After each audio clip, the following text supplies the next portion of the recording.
नाञ्जनशलाकया चक्षुरुन्मिलितं येन तस्मै श्रीगुरवे नमः। वन्देऽहं श्रीगुरोः श्रीयुतपदकमलं श्रीगुरून् वैष्णवांश्च श्रीरूपं साग्रजातं सहगणरघुनाथान्वितं तं सजीवं साद्वैतं सावधूतं परिजनसहितं श्रीकृष्णचैतन्यदेवं श्रीराधाकृष्णपादान् सहगणललिता श्रीविशाखान्वितांश्च। हे कृष्णा करुणा सिंधो दीनबंधो जगत्पते गोपेश गोपिका कांत राधा कांत नमोस्तुते। तप्त कांचन गौरांगी राधे वृंदावनेश्वरी वृषभानुसुते देवी प्रणमामि हरिप्रिये। नमो महावदान्याय कृष्णप्रेमप्रदायिने कृष्णाय कृष्णचैतन्य नाम्ने गौरत्विषे नमः। पञ्चतत्त्वात्मकं कृष्णं भक्तरूपस्वरूपकं भक्तावतारं भक्ताख्यं नमामि भक्तशक्तिकम्।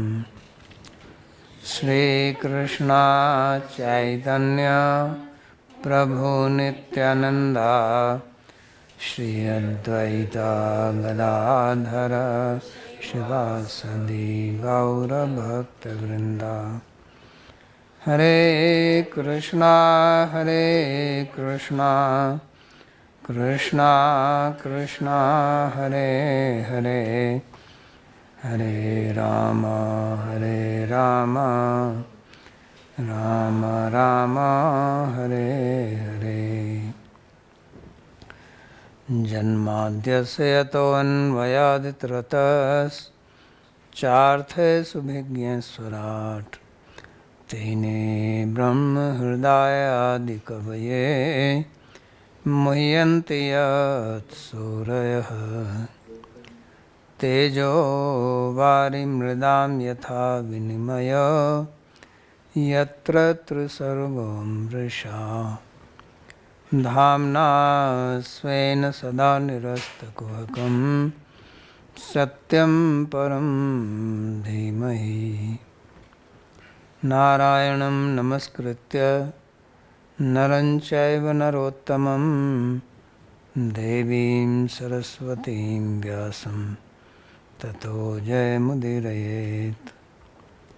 स्वस्ति अस्तु विश्वस्य खलः प्रसीदतां ध्यायन्तु भूतानि शिवं मिथो धिया। मनस्य भद्रं भजतादधोक्षजे आवेश्यतां नौमतिरप्यहैतुकी। Reading from Śrīmad-Bhāgavatam, Canto 11, Chapter 10, Verse number 8. So Sri Krishna is instructing Uddhava, and in the previous verses he spoke about how one should follow the principles or rules of varnashrama, but without material desires, akamatma. One should engage in nitya karma but avoid the sakam karma. And then one becomes yoga rud, means one becomes realized. Then one has gone beyond any karma rules. And he said one should follow all the yama, the rules, or rather regulations, and the niyamas, all the rules, while serving Guru who is representative or who knows him. And then he gave some characteristic how the service has to be done. Amani yamatsaro daksho nirmama drada sohrida. Because to do service, to do seva, pleasing manner, one has to be like this. Otherwise, service also becomes problem for others, problem for oneself, problem also for the person whom you do the service. So he gave some nice characteristics of a student in verse number 6. And while remaining in the material world, he said we should remain indifferent, which is also a difficult thing. Because as I said that we like to have relations, and that's how we derive pleasure, through relations. So if you become indifferent, then you become a piece of wood. When people say you have no heart,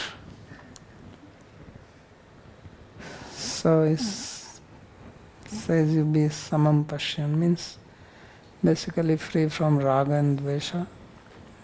It's a tough job, but this is what keeps coming again and again. Sarveshu arthamiva atmana. So seeing everything as artha.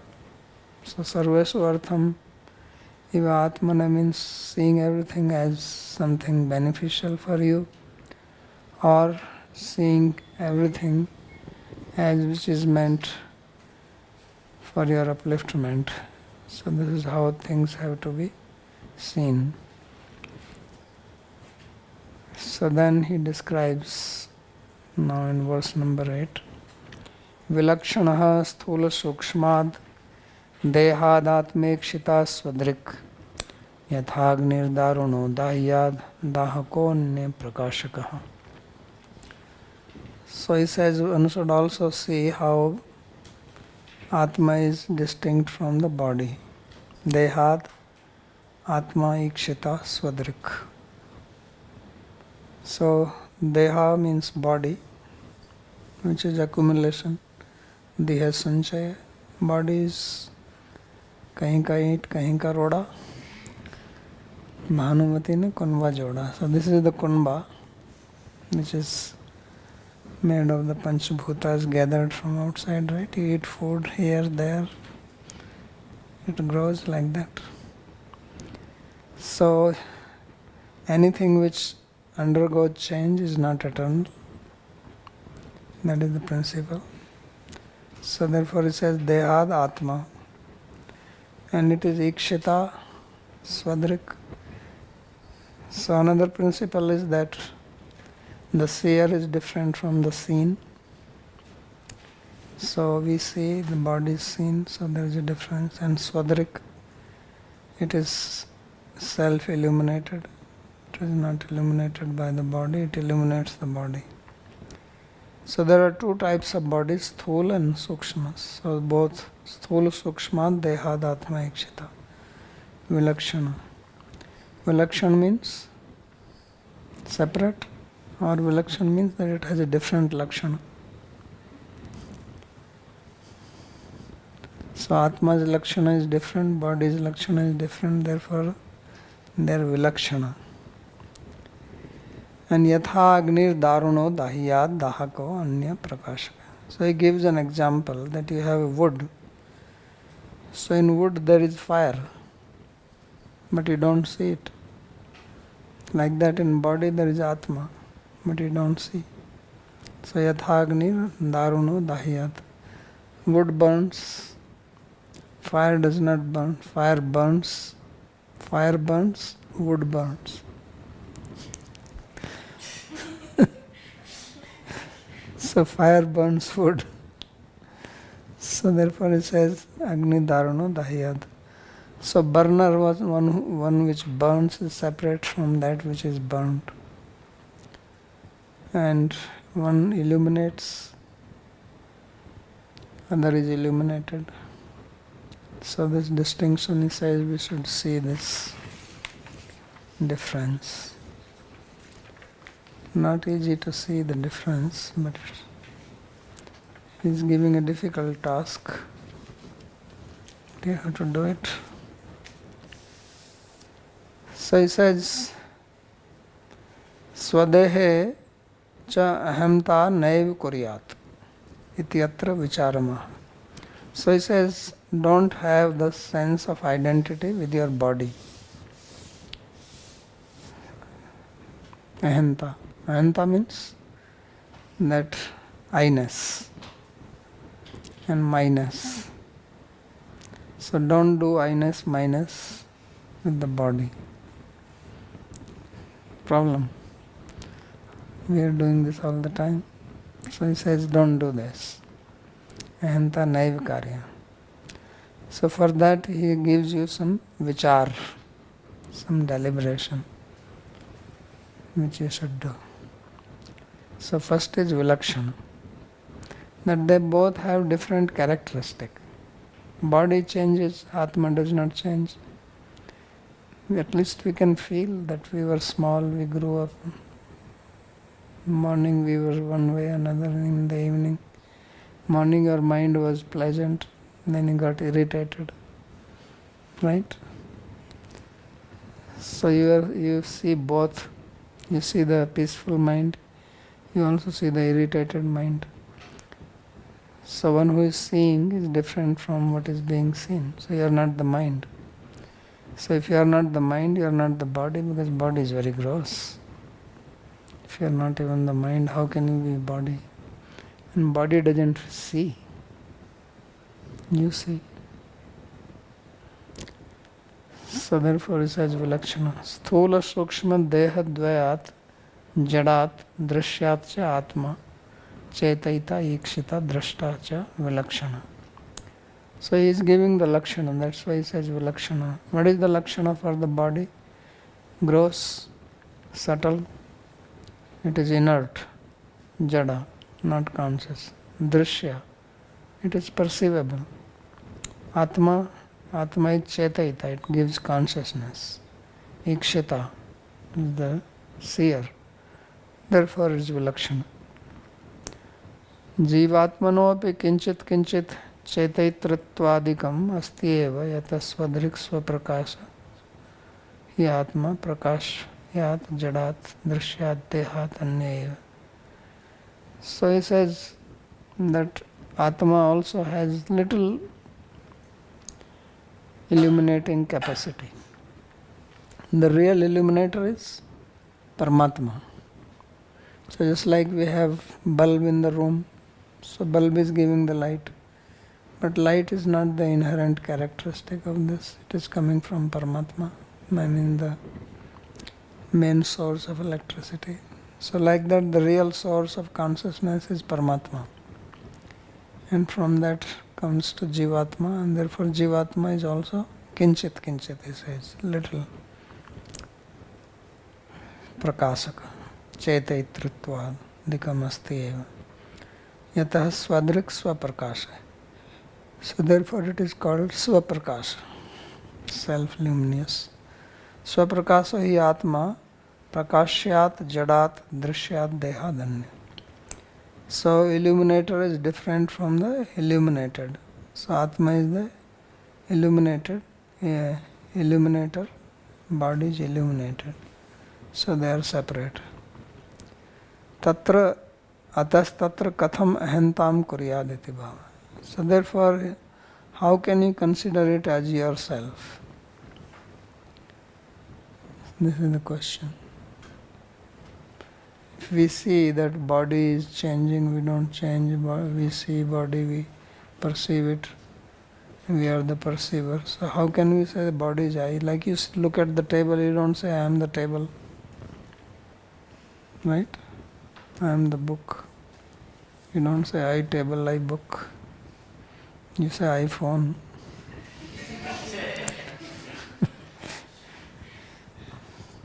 So that's what these people are saying, that now you become phone, so you say iPhone.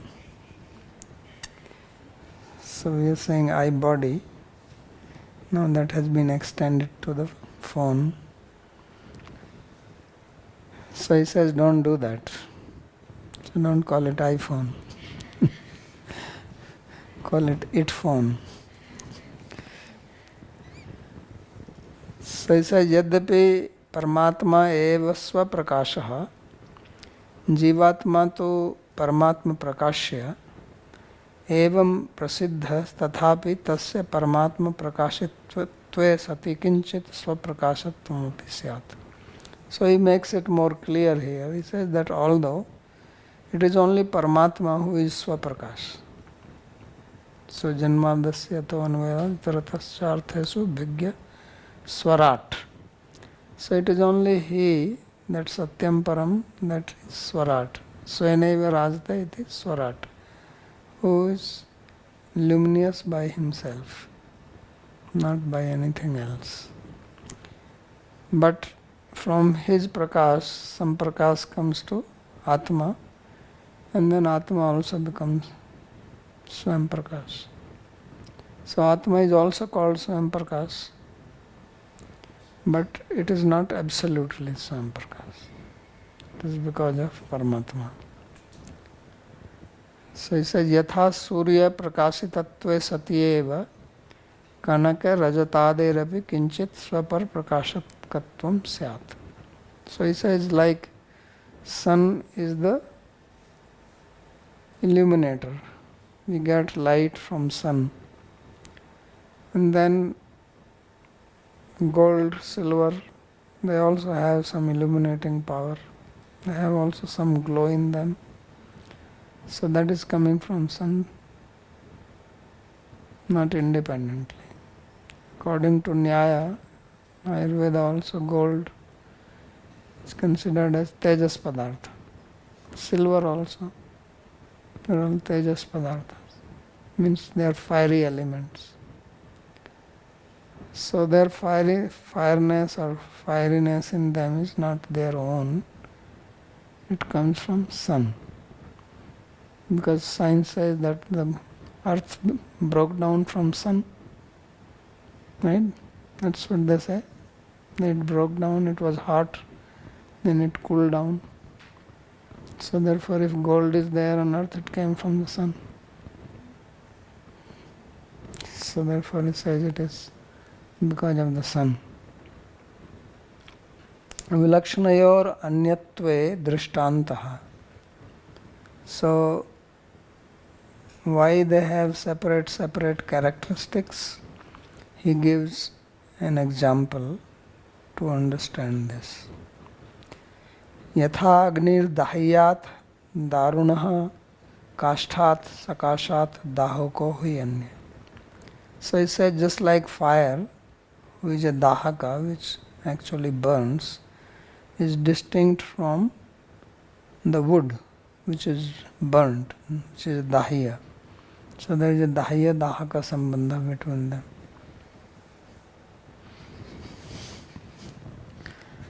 Okay. So yatah prakashakaha, because fire illuminates. प्रकाश को अग्निर ही स्वतो अन्यात प्रकाश्यात काष्ठात अन्य. And that which is illuminated, the wood, is separate from fire. एवं अन्य एव यद्यपि अविद्या दशायां जीव इव अग्नि काष्ठस्य अदाहक काष्ठावृत एव तिष्ठेत् तथापि विद्या दशायां विद्वान् जीवो विद्वादारा अविद्या दाहको अपि स्यात् काष्ठनावृत प्रकटो अग्निरेव. Then he gives very nice, he extends this explanation a little more. This is very nice. He said, just like when the wood is not burning, so there is fire in it. So, and fire remains covered in the wood. You can take the wood in your hand, it doesn't burn you, but there is fire in it. Why? That fire is not manifest. It remains covered. So that is one state of the wood. Other is when it is burning, then fire becomes manifest and it burns the wood. Fire is in the wood, fire comes out of the wood and burns it. So it says in the same way, the Jiva in the conditioned state is covered by avidya. Just as fire is covered by the wood, at the same way it is covered by avidya. And therefore it is not perceived. But then, if he gets vidya, knowledge, then with that vidya he destroys the avidya, which is the covering. And then he remains in the illuminated stage. So just like the manifest fire. So this is the example to understand it. Then he says, Nirodhotpatti anu brihnanatvam tatkritan gunan antaha pravishta adhatte evam deh gunan paraha. So he says that Agni, fire in the wood, seems to undergo various states.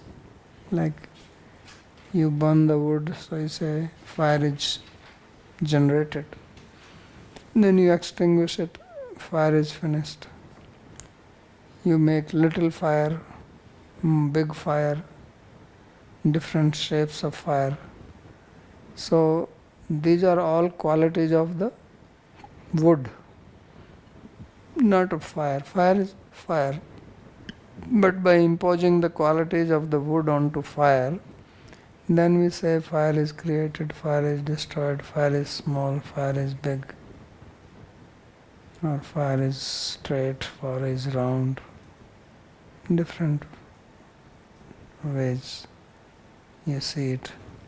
So he says in the same way, Atma is Atma, but when it is covered by the body, then we say that you are born, you die, you grow, different shapes of the bodies, humans, animals, birds. So these are all forms or shapes of the body, not of Atma. But we say, I took birth, then you celebrate your birthday, but you are never born. Na jayate mriyatava. So whose birthday are you celebrating? Bodies, right? Not yours. But you say, my birthday, you feel very happy. And it's birthday. So kincha daru dharma nashadayo vannau yatha brahmad aropyante eva natu te tatra vartante evam eva deha dharma api nashadaya atmanitya. So it says just like the characteristic of the wood, such as taking birth, destroying, etc., they are imposed onto fire out of ignorance. So in the same way, but those characteristics are not in the fire. So in the same way, the qualities or the characteristics of the body, they are imposed onto Atma. So this is what is called Adhyarop or Adhyas. And then you do the Vyavahara. So this is being described here. Nirodho Nasha. Nirodha means destruction. Darusu pravishto agnis tatkristan tannishtan nashadin gunan purush brahmad eva dhatte. So fire which is in the wood, it takes the qualities of the wood, such as destruction, etc. And that is only because of the illusion of the person who is looking at it. Because Brahma means, or Adhyarop means when you mistake one thing for another. When you mistake the rope for snake. So in case of fire and wood, the both are there in front of you. When you mistake the snake rope for the fire, there is only rope there. That is even a better illusion. When you mistake body with Atma, That is, at least both are there together. But when you mistake the rope for snake, there is no snake there. So there is a very fantastic illusion. That something is not there, still you think it is there. Here at least wood is there, fire is there, you are imposing one for another. So that is thing. You have milk, you pour water into it. Then you say this is milk. So at least both are there. Although you think it's one. It's a mixture of water and milk, but you happily drink it as milk. So that is the Purusha Brahma. That is the illusion caused. Evam deha gunan deha dharman nashadin dehat para atma dhatte. So in the same way, Atma, which is transcendental to the body, it acquires or seems to acquire the characteristic of the body. Yatha agnir nashta utpanno alpa mahan nanakara drishyate tathaiva atma nashta utpanna ityadi. Just as fire is generated, it is destroyed, it is small, it is big, it is of different shapes. In the same way, Atma also is said, oh, he is finished. Sometimes he says, this fellow is finished. Somebody loses his business or some position, he says, now he is finished. So, Sikhi Nashta, like the usage in Sanskrit. So this is by imposition. So atra jivatmanam nanatve vastave api ekasyapi jivasya dehader yugpat kramena nana dehagatatvena nanatvam tattva avastavam eveti. So here there is little difference now between the analogy. Fire is one fire, but now Atma is one or Atma are many. So he says Atmas are many. So either you can say that one Atma can take many bodies simultaneously like yogi, or one Atma is going from one body to another body. So in this way it takes. So Jiva Atmanam nanatve vastavayapi. That the reality is that there are many Jivatmas. But ekasyapi jivasya dehader yugpat kramena. But one jiva can acquire many bodies simultaneously or in the order one after another. That is also possible. So then you can understand it that way. Yosau gunair virachito dehoyam purushasya hi sansarastannibandhoyam punso vidyachidatmanaha. So he says that Yosau gunai virachito dehoyam purushasya. He says that this deha, this body, is made from the gunas, prakriti. So some bodies are sattvic body, like devas, urdhvam gachanti sattvastha, madhye tishtanti rajasa. Bodies, human bodies, they are rajasic. That's why this is called karma yoni. So karma mark, following karma. Then there are tamasic yonis. Adho gachanti tamasa. Subhuman bodies are tamasic. Human bodies rajasic. Devas are sattvic. So these bodies are made from the gunas. Yasau gunair virachito dehoyam purushasya. And because of that, then there is samsara. What is samsara? Is thinking this body is my identity. If you don't identify with the body, where is the samsara? So, punso vidyad chidatmana. So he says a human being should cut this with the sword of knowledge, vidya. The vidya is vidya chidatmana. This vidya chidatmana can be seen in different ways. Vidyat atmana Chidatmana, that you should know this.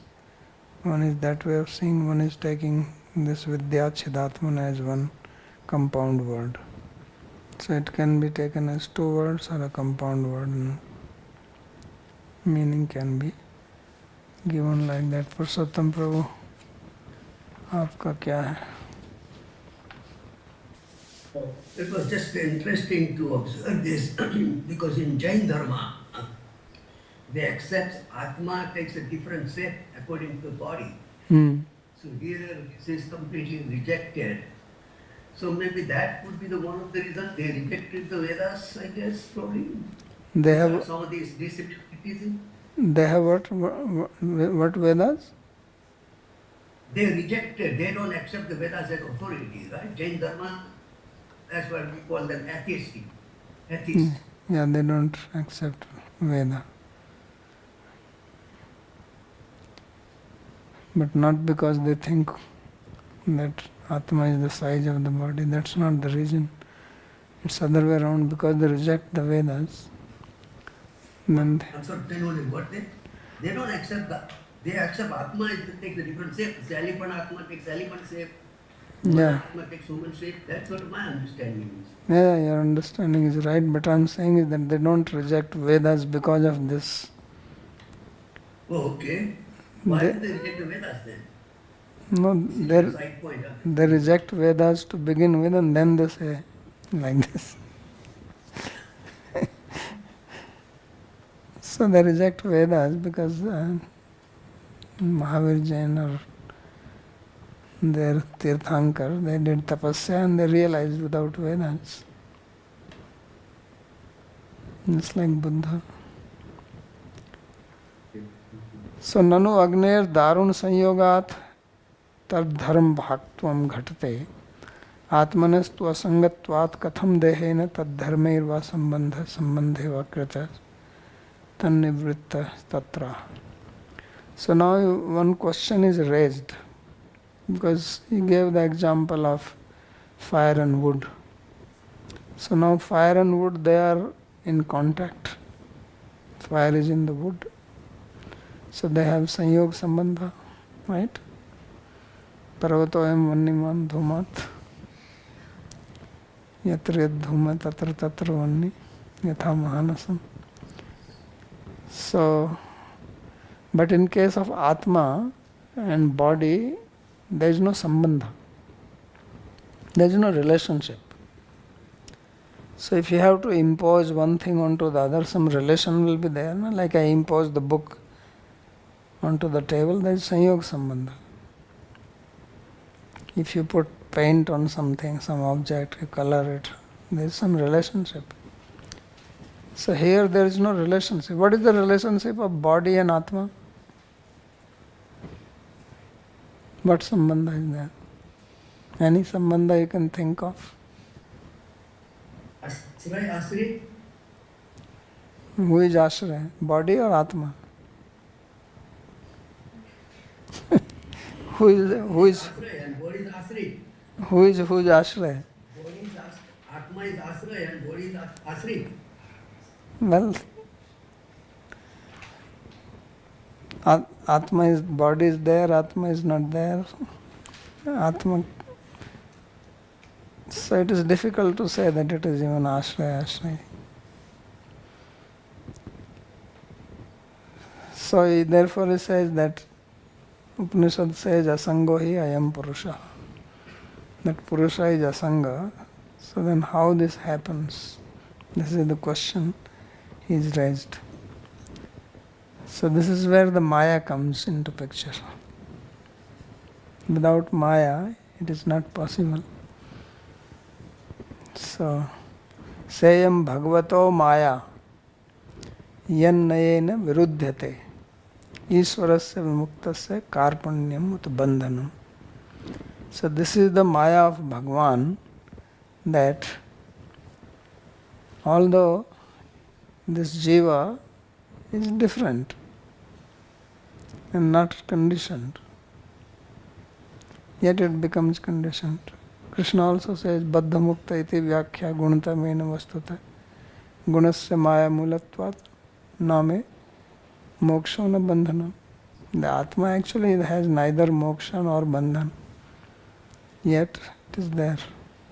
So this is the most amazing thing. This is the eighth wonder of the world. That the things don't come in contact. They have complete different. When you mistake rope for snake, there is some similarity between rope and snake. Right? Similar curvaceous shape like that, movement. But here there is no.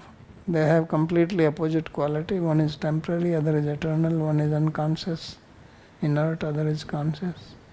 One is very small. How can you impose this big body onto them? How can this big body take shelter of Atma, which is just atomic? Where will it hang? You say it is ashraya, ashray bhav. How this big body is taking ashraya? If it is raining, you have an umbrella, it's little bigger than your head. Then only you can protect from rain. If you take shelter of house, it's bigger than you. So, big body taking shelter of a little atomic, invisible, atomic size Atma. How is it possible? Doesn't make sense. So therefore he asked this question, that Agnir Daru Sanyogat Tad Dharma Bhaktvam Ghatte. He says we can understand case of fire and wood, but what is this Atma which is Asanga? Katham dehena tad dharmairva sambandha. How can it have any relationship with body or with the qualities of body? No relation. So you see, where is the sambandha? When you cannot have sambandha with your own body, and then you are trying to have sambandha with another body. Isn't it? You don't have a relationship with your own body, it is not possible, but you are trying to have even more relation. So this Maya is amazing. There is nothing more amazing than this. And it fools everybody. Openly. It's not that it is telling that I will do some secrets. Sometimes people fool you, they don't tell you. Right? Here it is telling you that, look, I am going to fool you. You do whatever you want to do, but I am going to fool you. And you get fooled. And you say, yeah, you are fooling me, but I will not give up the foolishness. So this is what he is saying here. So sambandhe va kutah tannivritti. And then if there is no sambandha to begin with, how can you remove it? If there is no bondage, then you say now you become free from the bondage. Free from which bondage? Tatatraha yo asau iti. Purushasya ishwarasya adhinair maya gunair yo asau sukshmo deha ayam cha sthulo deho virachitaha punso jivasya ayam samsara tannibandhana tat sambandha bhavepi tadadhyaskrita. So he says that Ishvara has created two types of bodies, subtle body and gross body. Okay? And then by his Maya, because these gunas are belonging to Maya Guni. So Devi he has a Gunmayi, Mam Maya Duratya, that Gunmayi Maya. And then this Jiva, he falls into samsara because of that. Tat sambandha bhave api tad adhyaskrita. Although there is no relationship, but still it is imposed onto it. Without any relationship. Just like rope and snake have no relationship, but still you impose it. Here at least two things real things are existing, body and Atma. There the snake does not even exist, still you are able to impose, means you still make a relationship with the rope. And you said this is snake. So when you said this is snake, it has two parts in it, this and snake. This refers to the rope. You know this? When you said this is snake, this refers to the rope and snake is snake. Because when you said this is snake, snake is not there, so what is this? So this is actually the rope and snake, and you make them as one. And you said this is snake. So you actually are saying that rope is snake. So like that he says sambandha abhave api tad adhyas krita. That the adhyas is created. So adhyas means, asa means to sit, like asana and adhi, above. Or adhi means, dhi means buddhi, adhi means no buddhi. So means stupidity. That is adhyas, adhyas krita. So means it is a result of stupidity. Tadiya atarkya shaktya avidya nispadito. So this is created by the avidya shakti of Bhagwan, which is atarkya shakti, which is beyond logic. That how is it even possible? So logic fails here. So that's why Maitreya says, Sayam Bhagavato Maya Yat Nayena Viruddhate. Naya means Nyaya, logic. Beyond logic. Viruddhate. So it is performed by that. Yo dehadhyas rupo nitram bandhas tatkrita. So nibandha means it is a very strong bondage. Nitaram means very, very strong bondage with the body. Yasmadevam tasmat tat prasadeva vidya tadiya eva vidya shaktischit tadbandha chetri atmano jivasya. So he says, since it is like this, therefore it is only by his prasada, by his grace, in the form of vidya, that you can cut this bondage of Atma. Vidyachhidatmana, that's the meaning. So therefore Krishna says, Mameva ye prapadyante mayam etam tarantite. So there is no other way. By karma, jnana, yoga, you cannot become free from Maya. It is just not possible. Because none of these things have power to cut the Maya. They can take you to a good sattvic state, but they cannot get you out of Maya. Something which is beyond Maya can get you out of Maya.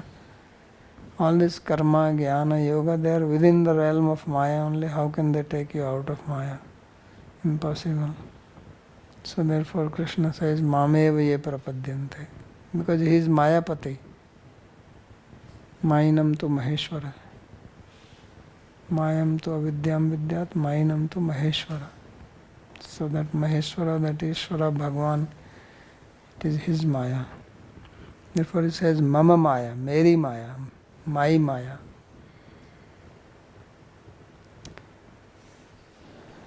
So that only can cut it. So therefore what you have to do it? He says, Tasmat jigyasya atmanam atmastham kevalam param sangamya nirasedetat vastu buddhim yathakramam.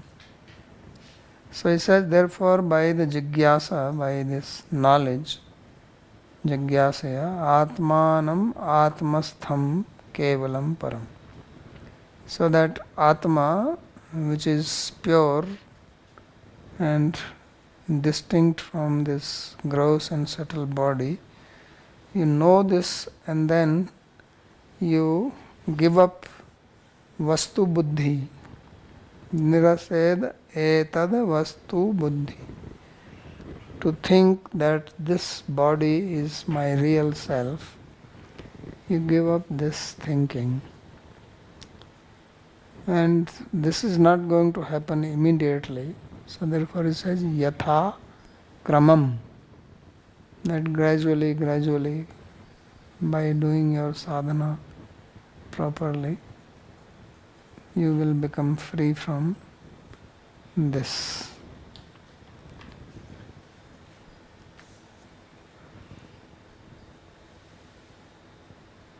तस्मात् जिज्ञासया विचारेण आत्मनि स्थूल सूक्ष्म देहांतरम एव स्थितम आत्मानं param kevalam asangitam. He says, therefore, with proper deliberation, this Atma, which is actually without any relationship with gross or subtle body, but which is situated in them, then atishayena sangamya gyatva. Knowing this properly, etasmin dehe bande vastu buddhi. So give up that our relationship with the body is real. So we have to understand this, and yathakramam sadhan bahulyat kramena niraset tyajet. So this can be given up by, he says, intense practice of bhakti. Sadhan bahulya. Then only it will go away. There is no other way to give it up. Yavan priti mai vasudeve namuchyate deha bandhena tap.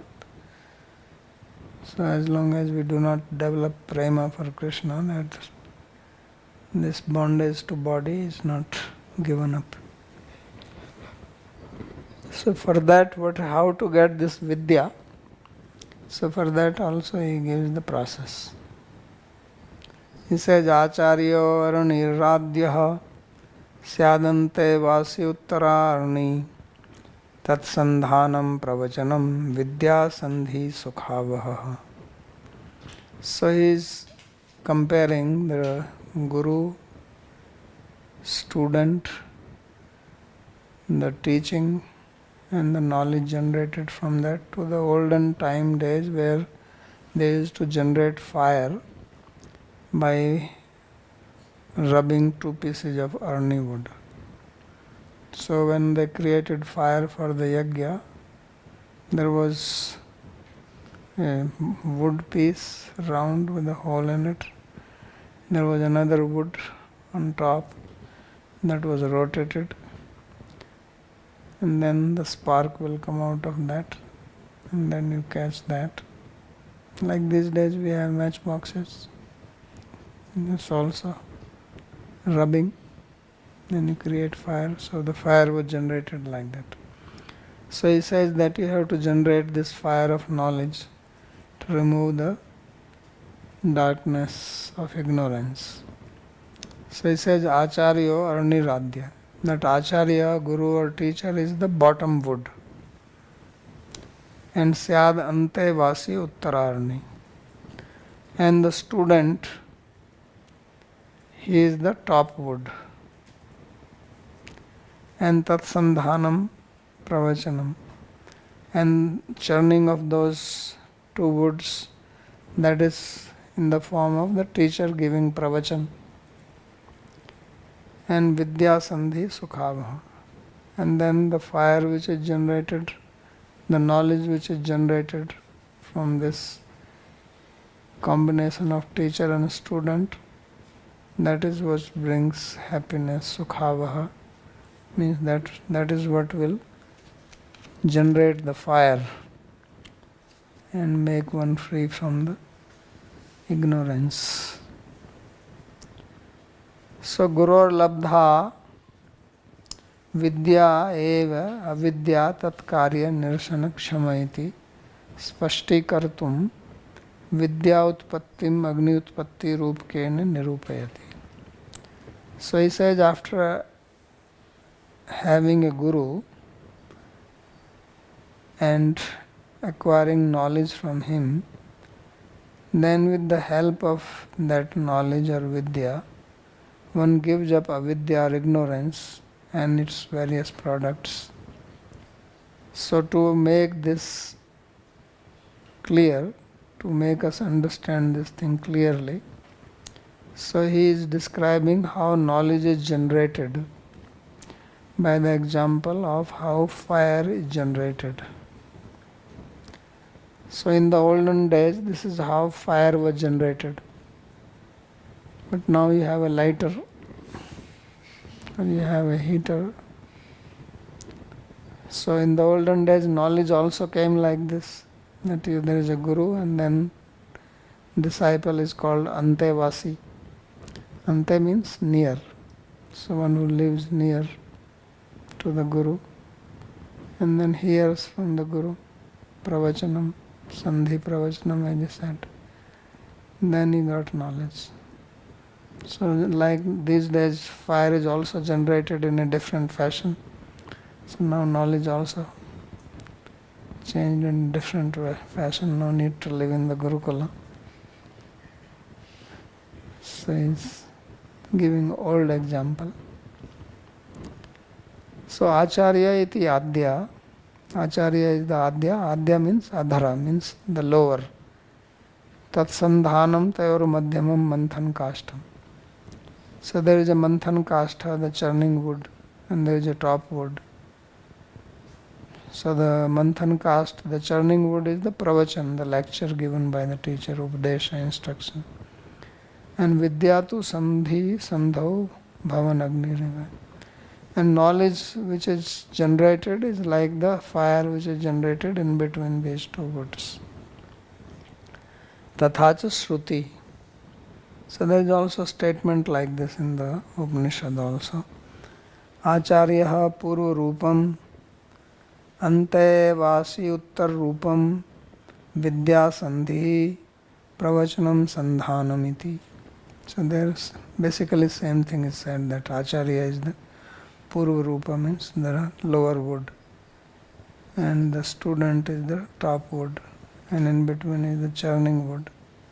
Sandhi and pravachan is that, like that, sandhi wood, and knowledge is generated from that. So when this happens, then fire is generated. So that is being described in the next verse. Vaisaradi sati vishuddha buddhir dhunoti mayam guna samprasutam gunansha sandahya yadatma metat svam cha samyatya samidyathagni. So he says that this ati vishuddha buddhi, this pure knowledge, or this buddhi which is generated from the pravachan, from the teacher, it is Vaisharadi. So Vaisharadi means it is vast or great, or it is about Bhagwan, who is called Visharada, means this knowledge about Bhagwan. So what does it do? It destroys the Maya, which is product of the gunas, and the very gunas. So they are destroyed, and after destroying that, this knowledge also comes to an end. Just like the fire is generated in the wood, and then the wood also burns into it, and then when the wood is burned, then fire comes to an end. So both are destroyed. Agni sadrishyam eva aha. So the example of fire is again given. Vaisharadi Visharado Bhagwan. So Vaisharadi Buddhi is saying, Vaisharadi says Visharada means Bhagwan. And Tadiya Ati Vishuddha Gyan Rupa Vidyaya. And Ati Vishuddha Buddhi is knowledge which is generated out of devotion for Bhagwan. So therefore it is his knowledge. This is the Vidya. And this destroys Maya, which is avidya. Mayam avidyam yadatmakam etat dehadvadhyas rupam What is the avidya? Avidya is basically understanding gross and subtle body as yourself. Because that is the real Maya.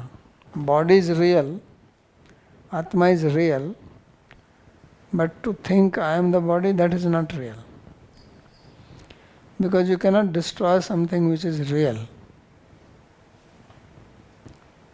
Something which is real, you cannot, maybe destroying means you can change its form, but you cannot just finish it off.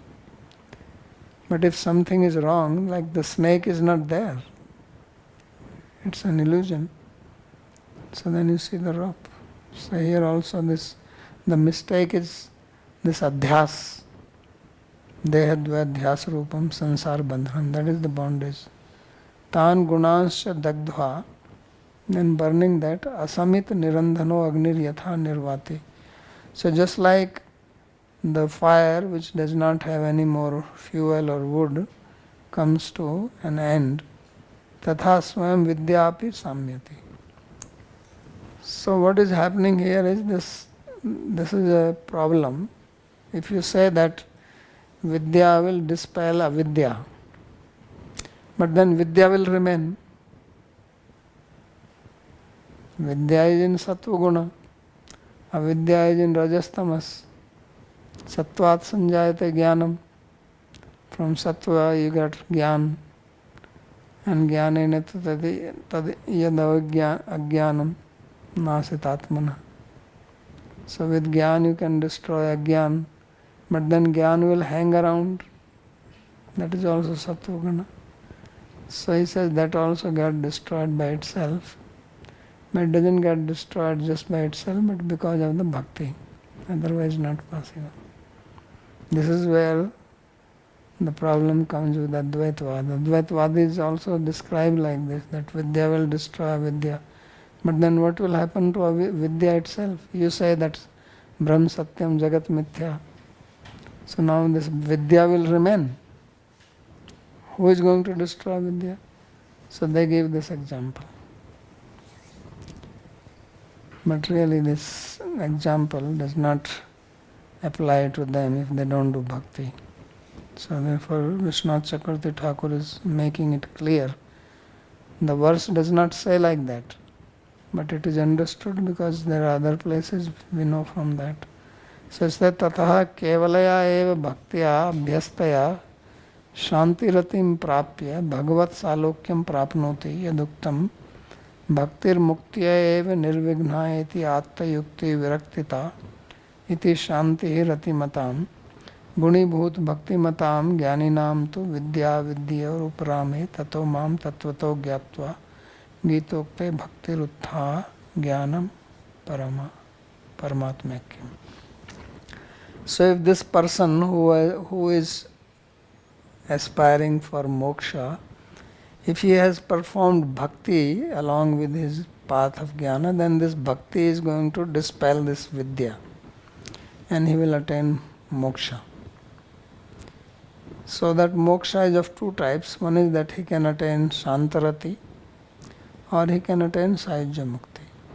So if he was following Gyan Marga, then he will get Sahajya. If he was following Bhakti Mishra Gyan, or rather Gyan Mishra Bhakti, then he will get Shantarati. Means he will get Salokya Mukti. So this is what he is describing, and for that he is giving the reference that bhaktir muktya eva nirvighna. That only, this bhakti only gives mukti eva nirvighna the atta ayukta viraktita, when he has followed the path of yukta vairagya.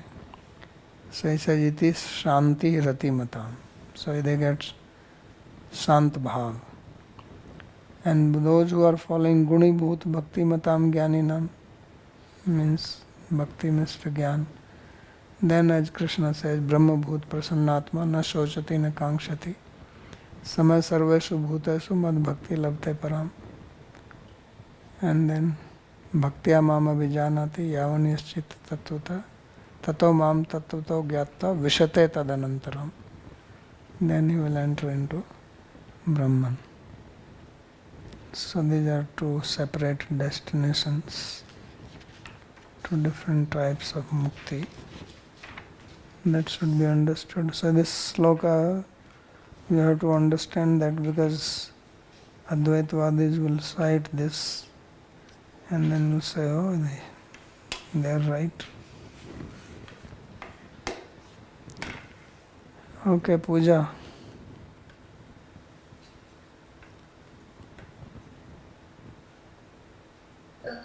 So, Guruji, I actually have two questions, maybe stupid maybe. But so I have heard a lot about like once we get the human birth, and if we are not able to, for an example, attend Krishna, then we have to go through the 84 lakh again. Is it right? Like for an example? No, it is not right. You listen to Bhagavad Gita, 6th chapter I gave my classes towards the end. Okay. It is not. This is Arjuna's question. 6th chapter of Bhagavad Gita, Arjuna asked this question that if a yogi is there, he does not complete his path. Yoga chalit manasa. Kam gatim Krishna gacchati. What is his destination? Krishna says, Nahi kalyan krita kasyat durgatim tat gacchati. He does not attain. So there is no 84 lakh yoni business. So you feel happy. Relax. But yeah, it's good to know. One more question. In Jiva Tattva, I was just reading, I may have understood it wrong, I guess, but it was mentioned that Vaikuntha basically is everywhere, like as Jiva. If our consciousness is basically, how should I say, if we become that enlightened, we can experience Vaikuntha even when we are alive because it said that it's everywhere. Yeah. So we can experience it even when we are alive also. Yes. If we become that. Yes. Just like you watch TV. Okay, you watch TV sometime? Or if not TV, at least YouTube. So YouTube is everywhere. But you have to go to that particular link. So if you can tune to that particular link, then you watch that. Like in TV, you go to particular channel, you tune to that, you see that. That channel is everywhere. But if you don't tune to that, you don't see it. So you have to have the instrument and tuning. So you can see that. Vilas. Pranam Babaji, I did not understand really the last verse. So in the verse, he said that the fire by itself, it extinguishes, right? Swayam Shamyati. So now, how is it that commentator says that bhakti here is necessary? How does he get it from the verse? Because I already said that it's not coming in the verse. But when you write commentary, you are not just writing verse, reading only that verse and writing commentary. You know the whole book. Somebody who writes commentary does not start writing commentary without knowing the book. And then he's like going verse to verse and then writing commentary. Not like that. Those who write commentary, they understand the whole book. They understand what is the Anubandha Chatushtaya, what is the Prayojan, what is the Vishaya, all that. And with that understanding, they explain the verses. So every verse is not complete in itself. These verses are coming in relationship. I am quoting myself from Bhagavad Gita. Devi Hiyasha Gunmayi Mammaya Duratya Mamevaya Prapadyante Maya Metam Taranti. It's a very clear statement. Also 14th chapter Krishna says Mam Che Avyavicharane Bhakti Yogena Sevate Sagunaan Samti Tetyan Brahma Bhuyai Kalpate. You cannot go beyond guna without doing avyabhichari bhakti. The word bhakti is used there. There are similar statements in Bhāgavatam also. So now we understand vidya comes from sattva guna. Avidya is rajas and tamas. Maya has got two portions in it.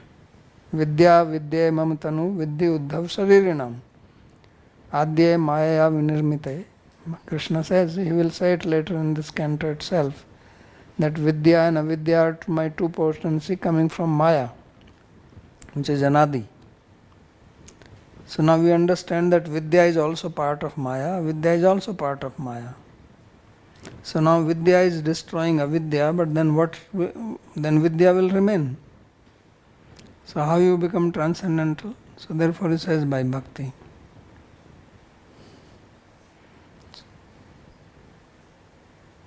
Okay, understood. And then the first verse that we read today, so this Chetayita means the one who makes someone else conscious? Yeah. Nich pratyam chiti dhatu, chiti sangyane dhatu, then apply nich. Chetati chetata chetamti, you studied in Harinamat Vyakaran, Budhatu. After that chit comes, then it becomes chetayati, if you apply nich.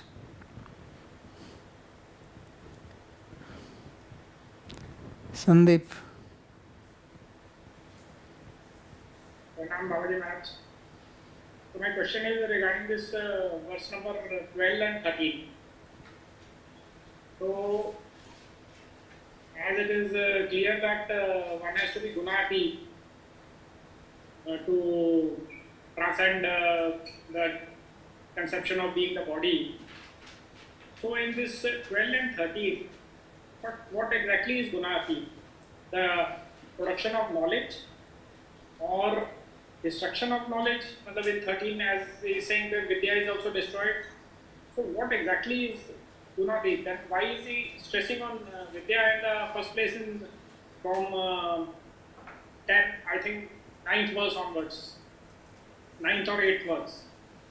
So if Vidya itself is not gunati, then I am not able to understand the connection. What is Vidya? Vidya is that you are not the body. So that's you have to know this or not? But then again it is not gunati. No? So that's why he says that you do bhakti, then you become gunatit. I mean, this is exactly what he's saying. But then this 12, verse number 12, he is telling that from the Guru you will get the knowledge and like the kindling stick in between, so then the Vidya will come. Which means, which I understood is that once you deliberate on that Gyan which you are getting from the Guru, then you will be able to practice it, apply it practically. That will be production of it. Other than this Vidya will arise in you. But then why in 13 he is saying that Vidya is to be destroyed? So why from the beginning itself he could have said bhakti? Yeah, you could have said that, but he's describing it because there are people who follow different paths. Later on he will also speak what you are saying. This is just in Bhagavad Gita, so many things have spoken. So why is he speaking this? So as you said, there are people who want moksha, there are people who want dasyarati. So they are also being described. Yes, that's why I'm saying that you have to see the whole book. You cannot just take one part and then say, why is doing this? This is also part of it. So you get complete knowledge. You understand what is Gyan Marg, what is Karma Marg, what is Varnashram. And yena ishtatena gamyatam, whatever you like, follow that.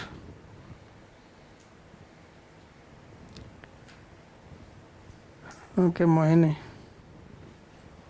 And what is exactly the difference between the Dhyana mark, which leads to Sayujya Mukti, and the Dhyana Mishra Bhakti, which leads to Shantarati? Because you need, in both moksha types, you need bhakti. So, where exactly is bhakti in the Dhyana mark and in the Dhyana Mishra Bhakti?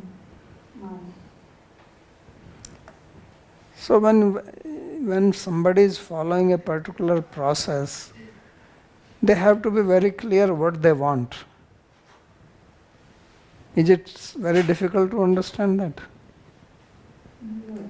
It is not that you are just doing and you don't know what we are doing and where will you go. And if you are doing like that, you will go nowhere. So there are people, as I said, they want Sahajya Mukti. So if they want Sahajya Mukti, what will they follow? What is the path to attain Sahajya Mukti? I don't know exactly how exactly we practice. Maybe What is the path? What is the Gyan Marg? What does Gyan Marg do? the Gyan makes this viveka between I am not this body. What is their goal? What is that they are trying to achieve? They are trying to achieve only mukti, What mukti? Sayuja mukti. This is what I am asking you. So goal of Gyan Marg is to attain Sahajya Mukti. When you say they want Mukti and if there is no qualification to the Mukti, then it is understood Sahajya Mukti. When Nyaya says that the goal is to attain Mukti, when Yoga says all these other philosophies are speaking about Mukti, Sankhya, the Mukti there means Sahajya Mukti. So they attain Sahajya Mukti, this is their goal. So what Bhāgavatam says is, this is why all those disciplines are refuted in Bhāgavatam, that you cannot attain Sahajya Mukti without Bhakti. So those who understand that, they do Bhakti as a means along with their Gyan path to attain Sahajya Mukti. This is Arjuna asking in Bhagavad Gita in 14th chapter when he says that how do you Kairlingai gunane tanatito bhavati prabho. How do I know that kimachara katham, that somebody is beyond the gunas? So beyond guna, simply when you say beyond guna means just moksha, That's what it means. So then Krishna says, Mam chayo avyabhicharena bhakti yogena sevata sagunan samati tatyan. Exactly same word he is using, that you will become free from the gunas by doing bhakti to me. And then he says, Brahma bhuyaya kalpate. That is what Sahajya Mukti is, that you will become Brahman realized. And then he says, Brahmano hi pratishtam amritasya. It's very clearly stated. Then 18th chapter also he says, Brahma bhuta prasannatma na sochati na kankshati samay sarvesu bhutesu mad bhakti labte param bhaktya mama vijanati yavana yaschasmi tattvata tato mam tattvato gyatva vishate tadanantaram. You enter into that is Sahajya Mukti. So there are people, India is famous for Sahajya Mukti only. Most people in India, you talk to them, they only talk about Sahajya Mukti. They don't know anything about Salokya, Sarupya, all this. This is not known to people. Then there are people who don't want Sahajya Mukti, and they are Vaishnavas. They also want Mukti. Just because we have heard so much about Pancham Purusharth, so we have no idea what other people are thinking. So Purusharthas are 4 only, this is the standard thing. So the other Vaishnavas also have Mukti as Purushartha. But their Mukti is not Sahajya Mukti. What is their Mukti? They want to go to Vaikuntha. So what is that Mukti? Salokya. So that is Santrati. So that's what he's saying.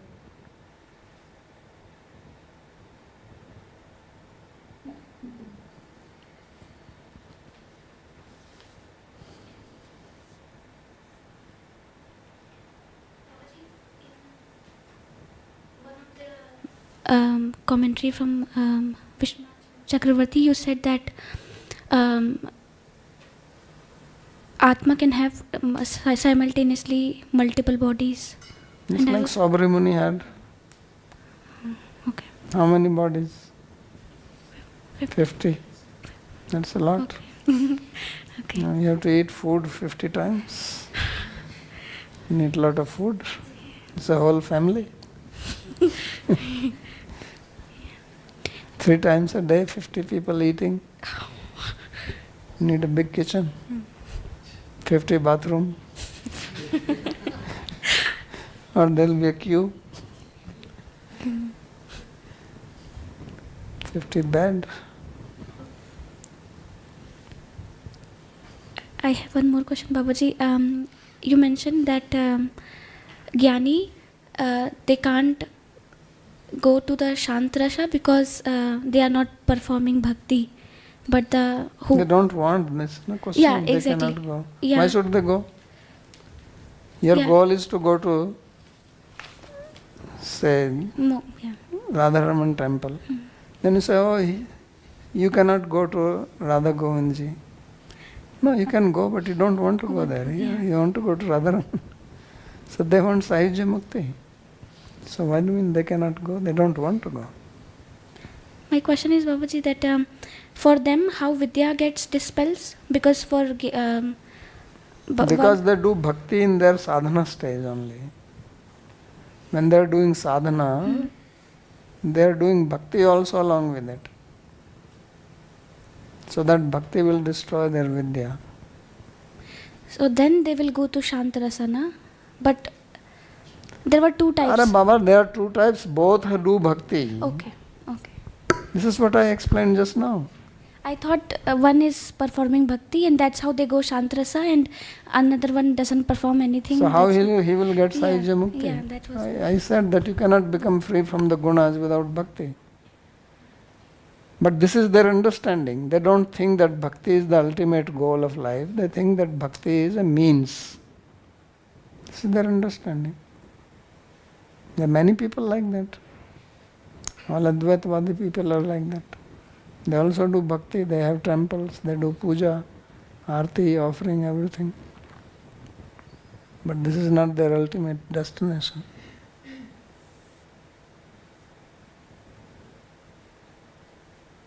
It's think like this, that there is a bus which is going from here to Delhi. Okay? So some people want to get down at Chatikara, they also take the same bus which goes to Delhi. But then you say, oh, well, he's in the bus which goes to Delhi, why he is getting down at Chatikara? Why he does not go to Delhi? Or why is he getting down at, say, Kosi? No, this is where he wants to go. So therefore bus is bhakti bus. So its ultimate destination. Ultimate destination is Vaikuntha. But there are people who get down before.